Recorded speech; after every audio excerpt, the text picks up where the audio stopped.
Hi there and welcome to Network News, your regular update from Real Agenda Radio. I'm Tom Burgess and thanks for joining us today. Now in today's show you will hear updates from UK organisations seeking to bring positive change. You can listen and subscribe free to Real Agenda Radio through Amazon, Apple, Google and Spotify and all good podcast providers. So here are the headlines today. Almost half of 16 to 25-year-olds go to bed hungry, according to charity Centrepoint. There's more stark indicators on increasing wealth inequality from the Resolution Foundation. Hold This Space, a new digital platform to address climate emergency, has been launched by Common Vision. And the government has pledged to expose how much money is lost through overseas tax evasion. And the IPPR launches the Fair Transition Unit. So let's find out a bit more. Yes, indeed, the cost of living crisis is affecting everyone. With an 85% rise in food bank use, food bank owners are struggling. Many are now desperate for more donations. Young people are at the sharpest end of the crisis.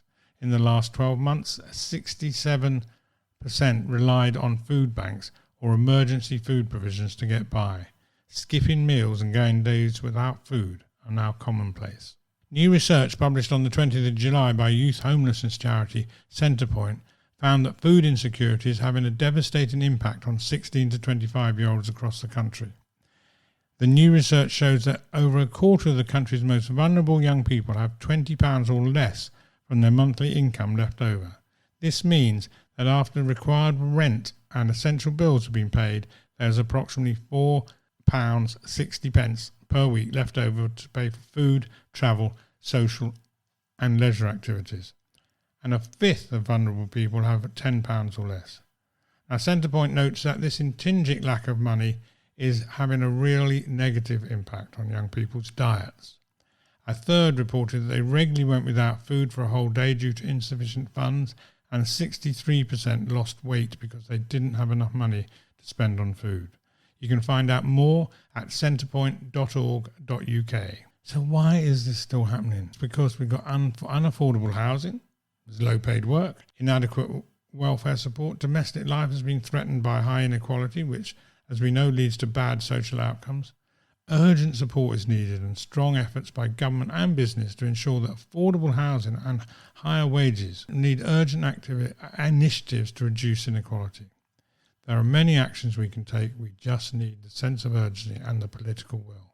And at the other end of the scale, there's a wealth of data on wealth. Owning wealth clearly helps protect against the adverse effects of the cost of living crisis, as rising inflation threatens living standards in the UK as real incomes fall. On the 20th of July, a new report was published by the Resolution Foundation called Arrears Fears. This report, the third in an annual series of audits of wealth in the UK, uses newly available data on the differences in wealth across groups to understand the complicated picture of wealth inequality in the UK, the impact it has on people's lives and its implications for households as the cost of living crisis intensifies.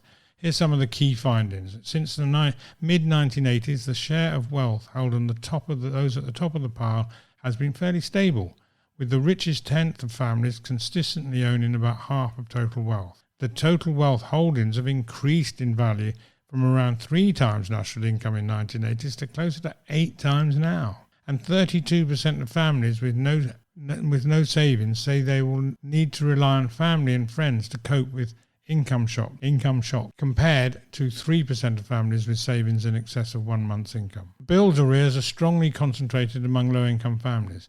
In 2018-20, 8.9% of financial liabilities, excluding student loans and mortgages, were bill arrears in the lowest income tenth of families, as indeed one might expect. That's still a bad situation. You can find out more at resolutionfoundation.org. Now, this is another great detailed and thorough report from the Resolution Foundation. While the results seem fairly obvious, it does provide more data for urgent action. I'm certainly concerned that who is listening, and more importantly, who is acting. A detailed plan is required now as to how these issues can be rectified. Instead, we get piecemeal interventions which paper over the cracks and fail to address the key issues that the majority of the country is living in extreme or sustained hardship. There are actions our government and indeed business and indeed we can take to make this better. So why don't we? Now, this week saw the hottest temperatures on record in British history. The well-being risks and disruption experienced are a stark reminder of the gravity of climate change, something which can often feel slow, intangible and distant for those of us who live in the global north. It's normal to feel worried, fearful and angry in response, but harnessed properly, our emotions can also propel us to take determined action, according to the think tank Common Vision. Over the past year, Common Vision has been working with youth-led NGO Force of Nature and academic coalition Climate Cares and a team of psychologists, environmental scientists, communication specialists, policy experts, climate experts and young people to co-design Hold This Space. This results in digital platform pilots a narrative change approach and features interviews with a number of young people who discuss their emotional responses to climate change, and also shares insights from environmental scientists to build evidence-based scenarios of a more hopeful, sustainable future. This project has been funded by the Natural Environment Research Council, the UK's largest funder of independent environmental science training and innovation. And in case you didn't know, Common Vision is a think tank working to change the narrative around our shared future through the power of positive ideas to unite people around long-term intergenerational goals. So where's the money gone? Well, the UK government has finally pledged to expose how much money is lost through overseas tax evasion. This is a result of a question from Margaret Hodge, the MP, the campaigning MP on these issues, and it was answered by Liz Fraser, the Financial Secretary of the Treasury, on the 13th of July. A huge $570 billion, that equates to about half the UK government budget, is thought to be held by UK residents in tax havens, according to media reports. The HMRC faced criticism earlier this year after admitting they had not attempted to estimate the extent of tax evasion by UK residents overseas. As Paul Hebden of Tax Justice UK said, the publication of the tax evasion figure scheduled for next year will be a big step in the right direction. Once we know the extent of revenue lost, we'll have the ammunition to push for stricter rules and enforcement. He added, we need a fair tax system to support our public services so that everyone benefits. Why should the super rich be allowed to stash their wealth abroad without paying their fair share, he says. And we also need to make sure that the HMRC is properly resourced to go after the money lost to tax havens. And just to note that two more councils, Chelmsford and London Borough of Richmond, have both just signed up to the Fair Tax Pledge.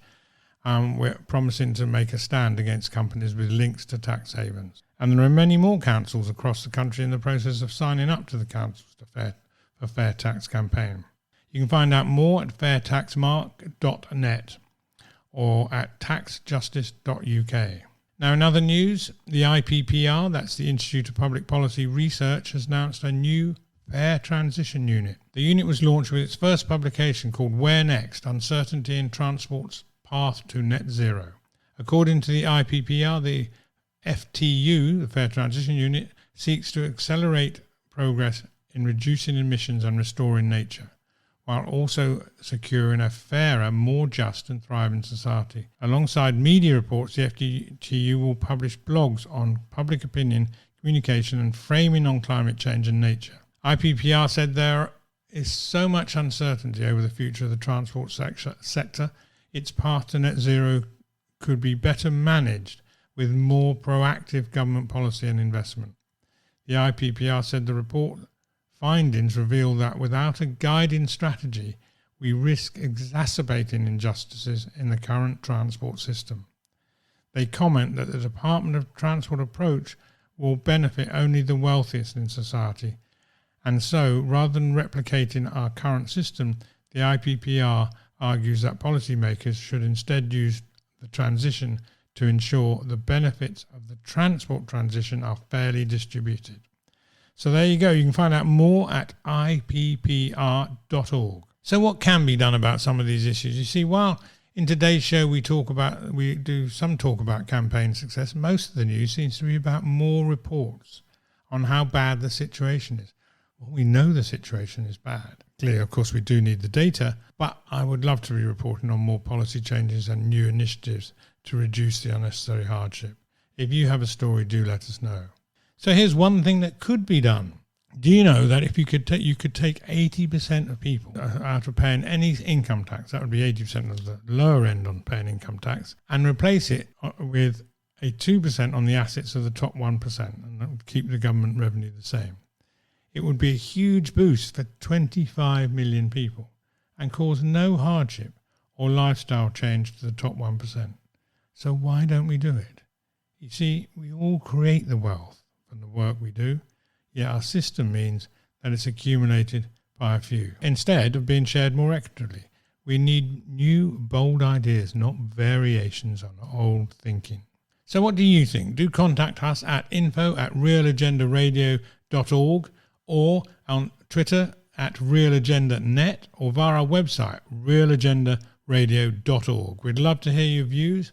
And if you'd like a copy of my book, From Here to Prosperity, which is a new political agenda for a sustainable economy and greater social justice, just go to fromheretoprosperity.org. And you can follow me, Tom Burgess, on Instagram. That's Tom Burgess 2709, where I post information related to the Real Agenda Radio and the campaigning work that I'm involved with. You can read a transcript of this show with links to the organisations we mentioned on our website at realagendaradio.org. You can listen and subscribe free to Real Agenda Radio on Amazon, Apple Podcasts, Google and Spotify and more podcast providers, where you will find a range of podcasts on positive change on Real Agenda Radio. So listen out for our next bulletin, where we'll bring you even more news from those working hard to bring change to our outdated and unrepresented political system that is failing to serve our country well. We hope you will want to get involved. Now, we know that we can achieve change if we work together. So that's what we're doing on Real Agenda Radio. Our campaign groups and think tanks whose podcasts we distribute have a collective online following of nearly 1 million. Our challenge is to make sure that they all listen to Real Agenda Radio. Recent shows includes It's Bloody Complicated from Compass, podcast from Shepherd Walwyn, the publishers of the Ethical Economic series of books, and Across the Benches from Compassion in Politics. A special thanks to our sponsors, Switch, the workstation for your browser. Do you find yourself with too many tabs open and losing your place? Try switchextension.com. It's free to download. Save yourself time. I do. It's great. So one thing is certain. People want to see change to a more compassionate and just society, as well as more courageous politicians prepared to do the right thing for people over party. It's not happening, but it can. It's urgent, and it's up to us to make it happen. Because that's the real agenda. I'm Tom Burgess. Thank you for listening, and I look forward to talking to you again soon.